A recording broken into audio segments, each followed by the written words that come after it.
Idea.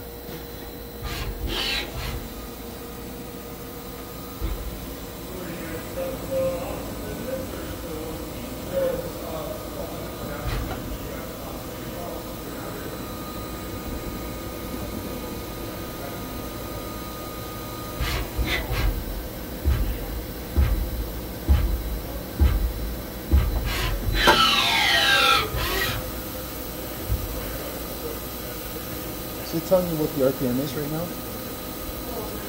1877.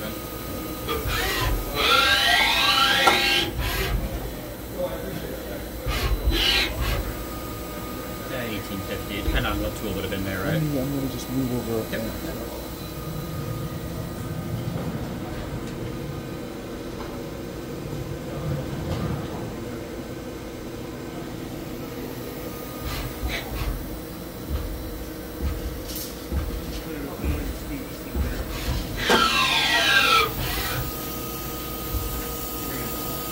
Yeah,